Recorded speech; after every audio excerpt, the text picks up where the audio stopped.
Hello students, dictation 5 second बाद शुरू होगा।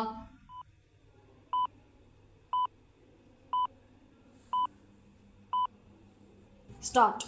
इससे संतुष्ट नहीं हुआ जा सकता कि अपने सरकारी आवास में अधजले नोट मिलने के कारण इलाहाबाद हाई कोर्ट भेजे गए जस्टिस यशवंत वर्मा के खिलाफ महाभियोग प्रक्रिया आगे बढ़ती हुई दिख रही है। लोकसभा अध्यक्ष ने पर्याप्त संख्या में सांसदों के हस्ताक्षर वाले महाभियोग प्रस्ताव को स्वीकार करने के साथ ही यशवंत वर्मा पर लगे गंभीर आरोपों की जांच के लिए जो समिति गठित की उसमें सुप्रीम कोर्ट के जज के साथ मद्रास हाई कोर्ट के मुख्य न्यायाधीश भी हैं। जब यह समिति अपनी रिपोर्ट देगी तब संसद में महाभियोग प्रस्ताव पर चर्चा की नौबत आएगी। माना जाता है कि ऐसा शीतकालीन सत्र में हो सकता है। इसका मतलब है कि यशवंत वर्मा कुछ और माह तक सुविधाओं का लाभ लेते रहेंगे और न्यायाधीश कहलाते रहेंगे। क्या यह न्यायपालिका और लोकतंत्र का उपहास नहीं होगा?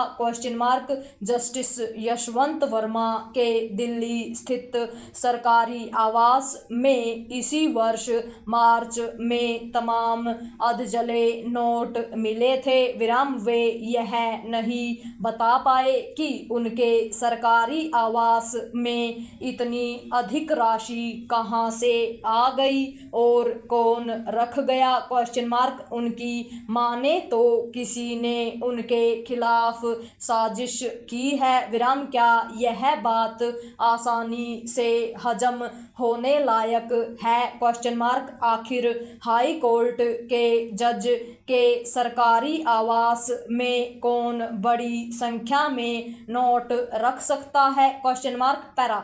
यह बिल्कुल भी ठीक नहीं कि प्रथम दृष्टया गंभीर किस्म के भ्रष्टाचार के दोषी नजर आ रहे जस्टिस यशवंत वर्मा त्यागपत्र देने के बजाय महाभियोग प्रक्रिया का सामना करने की जिद ठाने हुए दिख रहे हैं। इससे तो भारतीय न्यायपालिका की प्रतिष्ठा पर चोट ही पहुंच रही है। यह शर्मनाक है कि यशवंत वर्मा इसके बाद भी इस्तीफा देने की जरूरत नहीं समझ रहे हैं कि उनके आवास में अधजले नोट मिलने की जांच करने वाली सुप्रीम कोर्ट की समिति ने उन्हें कटघरे में खड़ा किया और उनकी यह दलील मानने से इनकार किया कि उनकी सफाई भरोसा करने लायक नहीं है। इसकी भी अनदेखी नहीं की जा सकती कि स्वयं सुप्रीम कोर्ट ने उनकी वह याचिका खारिज कर दी जिसमें उन्होंने अपने खिलाफ सुप्रीम कोर्ट की आंतरिक जांच समिति की रिपोर्ट को चुनौती दी थी। कायदे से इस याचिका के खारिज होते ही उन्हें इस्तीफा दे देना चाहिए था, लेकिन ऐसा लगता है कि वे महाभियोग की प्रक्रिया का सामना करते हुए अपने बचाव के जतन करेंगे। शायद इसलिए करेंगे कि अभी तक उच्चतर न्यायपालिका के किसी भी जज के खिलाफ महाभियोग प्रस्ताव पारित नहीं हो सका है। निसंदेह इसका यह मतलब नहीं कि उच्चतर न्यायपालिका में कहीं कोई भ्रष्टाचार नहीं है।